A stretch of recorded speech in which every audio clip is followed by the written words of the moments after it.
Welcome to the Story Hub.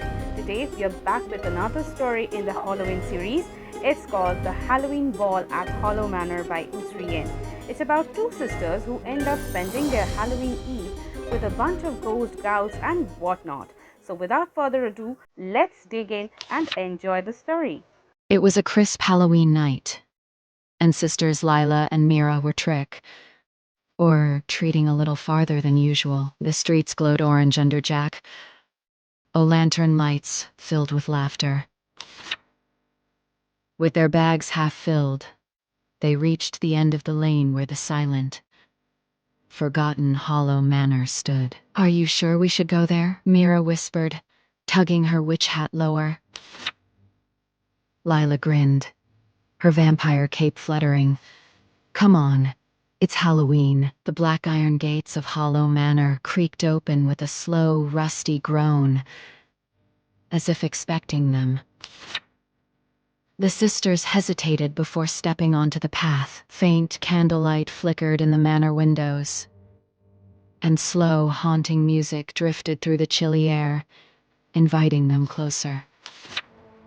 They pushed the front door, and it swung open by itself. Inside, the grand hall was bathed in the glow of 1,000 candles.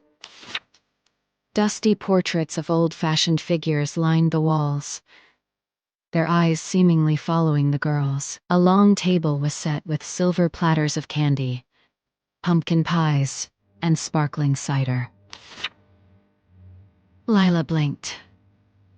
"This looks magical." Mira's eyes widened. "Or cursed."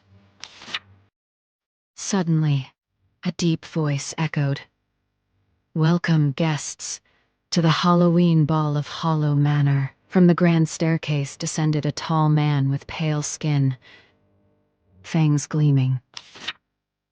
Behind him floated a translucent lady, followed by clattering skeletons and mischievous goblins juggling eyeball candies. The sisters froze, Lila whispering, "Mira, those aren't costumes." The vampire bowed elegantly.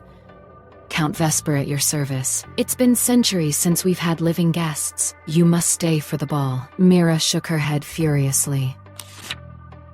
Before Mira could finish protesting, the ghostly lady twirled her hands and their candy bags became sparkling party lanterns. The music swelled, and cobwebs turned to shimmering streamers. A band of skeletons began to play jazz on bone instruments, and the ghosts drifted down to dance. The Count offered his hand to Lila, who curtsied and accepted, while Mira burst out laughing. Lila danced beneath a dazzling chandelier, while Mira joined a group of goblins for a round of pin the tail on the werewolf. A witch flew circles above, showering glitter instead of sparks.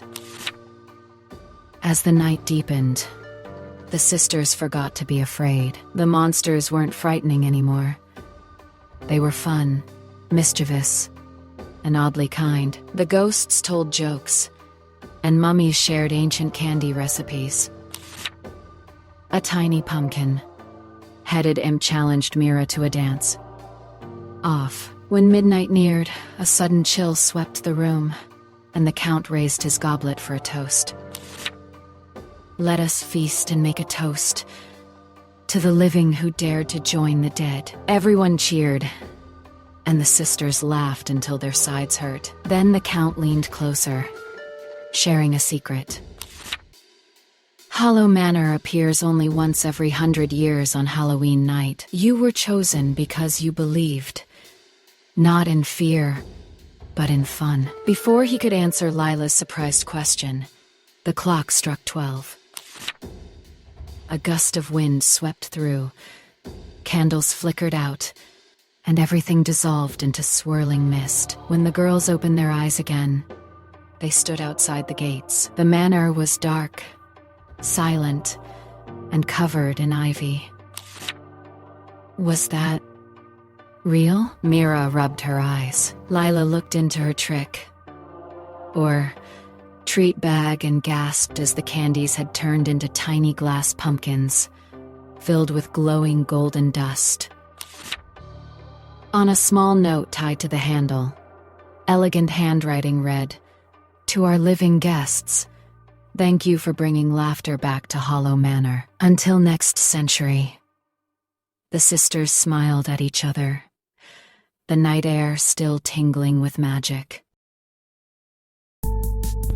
If you liked my story, don't forget to like, share, subscribe, and follow for more.